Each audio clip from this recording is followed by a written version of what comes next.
Hello Palians, happy update day. We have been absolutely spoilt with content over the last few months, so it's time to see if Singularity 6 are going to deliver again this month as we delve into the patch notes covering all of the exciting new content coming today. This update is going to be update 0.193 and it is called the Solstice Bloom update, so it does sound like we are celebrating summer's arrival. Don't forget to like and also subscribe for more content, but let's get into this. So firstly, we are going to talk about quests. The devs promised us more quests with every update, and they are delivering again on that promise with 5 new discovery quests. To be able to enjoy these quests, you must have achieved level 2 friendship with the specific villagers, and they did give us a hint that by completing level 2 friendship quests, you should be almost there to get that required level if you haven't got that far already. On the first quest, you will hear wedding bells with Hadari, but unfortunately this is not our wedding with him. I'm very sad about that. Instead, you'll be helping him craft something special for his sister who will be walking down the aisle very shortly. Players will also be able to get to know the sneaky Zeki and his boss a little bit more. I always thought that he ran the show, but apparently not. For helping Zeki with the suspicious shipment, you will receive lucky coins, which are always a welcome bonus. Kenyatta is a music fan and she has been dreaming of seeing the band Bahari Boys. However, she is missing something very important: tickets. In this quest, you'll be able to help Kenyatta secure the tickets by helping boost her friendship with Tish. And in the fourth quest, you'll be able to help out Kilima's resident tailor, Gel, who is currently very stressed trying to finish his upcoming fashion show piece. In order to help him look after himself, you'll be able to cook up some food for him. No one can work on an empty stomach after all. And finally, you'll be headed to the ranch to give Delilah and Badru a night they won't forget. Players will be able to make a choice here as to which player they want to help, but you will be rewarded either way. I will be totally honest, I have been slacking on the quest front, but if the rewards for these are extra special, I will definitely be running to complete them, that's for sure. If you're wanting to expand your plushie collection further, then you'll be happy to hear that there are 8 brand new plushies that will be dropping with today's update. There is also a brand new special item that will be able to keep your plushies cool in the hot summer months, and this is the plushie pool. You'll be able to get your plushie pool from Tish's furniture store, as it will be one of the items that you can buy on display there, or you can get the recipe from Kilima and the Bahari rummage piles. But what plushies can you display here? Well, we did get a sneak peek at these in the trailer, but we now have confirmation of what they are and how you get your hands on them. The River Shark plush can be obtained from fishing in the Elderwood Bay fishing pools.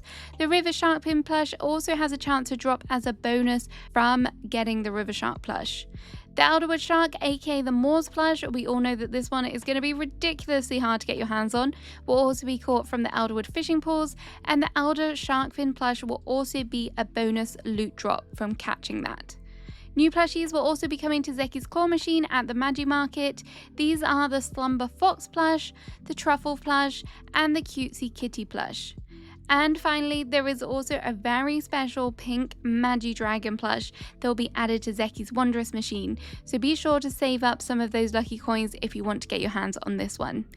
Overall, I am very excited for more plushies. As always, it does sound like these may be a little bit harder to get your hands on, and I'm definitely going to have to get my major rod boosting lures out to get my hands on those more, as I still haven't got one yet. If you have been walking around the Elderwood and spotted a piece of furniture and thought, boy, that would look great on my plot, then you'll be very happy to hear about this next furniture set edition. This is the Umbran Decor set, and in the trailer we did see a little bit of a glimpse at some of the furniture items that are part of this, but actually in total there are a whopping 22 pieces. These include some larger items like the gazebo and platform pieces, similar to what we have seen in the Builders set, but we will also be getting 4 brand new fence variations, including a curved fence piece and a double fence. There are also some smaller items such as pots, jugs, and sacks. These will be great for clutter. And if, like me, you've had your eye on some of the lights within the central stables area, well, there are going to be 3 new light posts and lamp options as well. To get the recipes for this, you will need to go to Spur's store and purchase the recipe starter pack. Like with the other pack, I do believe that this is going to be purchased with essence. This pack will allow you to craft the medium jug, the gem chimes, and also the petite platform. And then from there, the rest of the items will all be learned through crafting inspiration. I'm very happy to get stuck in and do some decorating with these pieces. I really like that some of them are on the larger side as well. Hopefully though, I do have enough resources hoarded to craft them all. The next thing coming in this update is something that was a little bit unexpected for me and probably not on my update bingo card, but you'll now officially be able to do self-service name changes. Previously, if you weren't a fan of your username, you had to submit a self-service ticket, but now you can log in and change your username on the main Palia website. All you need to do is head to the account section.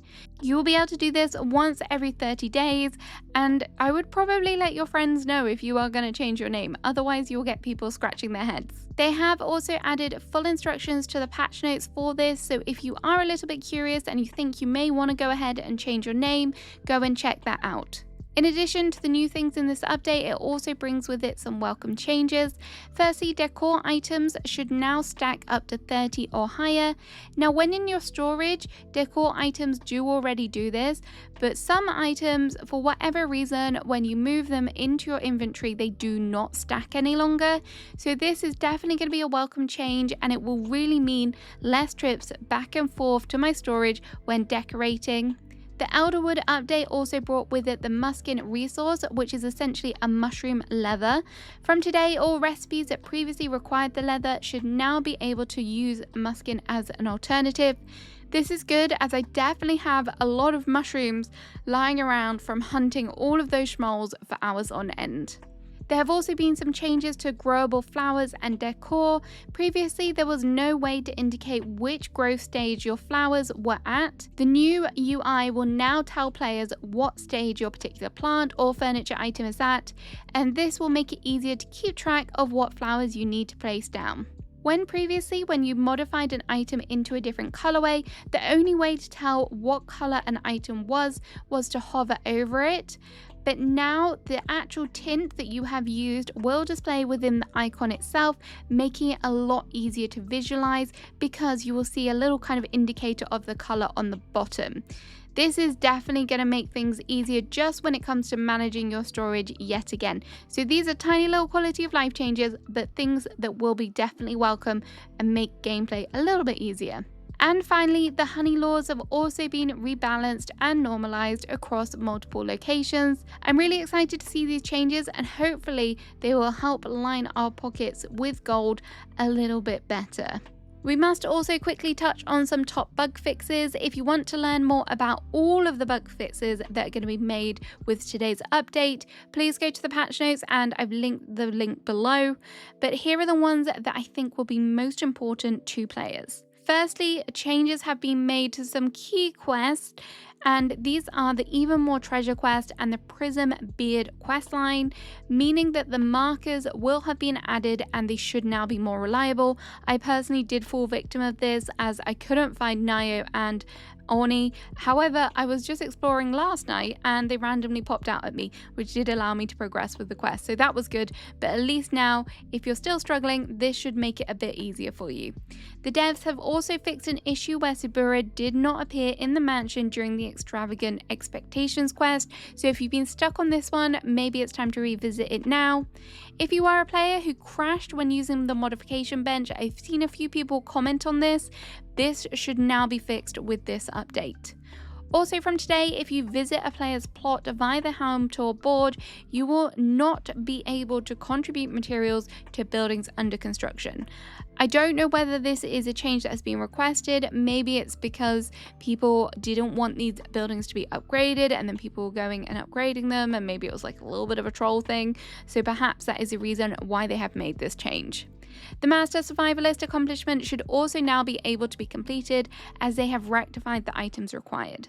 So those are the key ones. Obviously there may be a few kind of glitches with this update, and they have again specified those on the patch notes as well if you want to see what issues you may encounter with this update. And finally, let's move on to the premium store. From today on July 8th, there'll be 2 new outfits. These are the Northern Warrior, which is a hat, top, bottom, and face accessory. It comes with 2 different nose rings and a mustache, very fancy, which can be toggled on or off. This outfit costs 2,550 coins or 5,100 for the full bundle. There is also the Painted Dancer outfit, which includes a hat, top, and bottom for 1,275 Palia coins each, or 2,550 Palia coins for the whole bundle. In the trailer, we saw a sneak peek at the new pet, and this is the Mimic. It comes in 3 varieties: Kilima, Bahari, and Ancient, and they will cost 1,275 per pet. You will also find the Summer Splash Glider in the shop for again 1,275 Palia coins, and there is also a brand new full tool skin set, the Northern Warrior, which will again cost 1,275. Why am I feeling like that was someone's favorite number this month? We also have a brand new landscape, which is called the Outerwood Cavern. Like the landscape we saw with the last update, this one has strongly been inspired by the Elder Wood, and I'm very excited to see all of the details up close for this one. It will cost you 1,700 Palia coins if you also want to have your plot inside a cave. The shop has also got a new emote, the Roll for Initiative emote for 200 coins, and a brand new Bring It On sticker for 100 coins. The second wave of the premium store update will come on July 22nd, and this will feature the Summer Sweetheart outfit, which is a top and leg piece, and this one costs 1,275 Palia coins. Could have guessed that. There is also the Elderwood inspired Dark Sylph outfit, which is a hat, top, and bottom for 2,750 Palia coins. I think there might be a few people that are a fan of this one, that's for sure. In the second wave, there will also be the Shadowed Toolskin set for 1,275, and I know a lot of people will want to get their hands on this glider, which obviously ties in with the outfit for this wave, and this is the Sylph Wings glider for 1,275 Palia coins. So there we have it. There is everything coming in this latest Palia update. This one definitely feels like a little bit of a smaller update from what we've had recently, but I'm still excited for the new furniture and also the new quests. Let me know in the comments what you're most excited for, but have a great rest of your day and enjoy the update. Bye bye!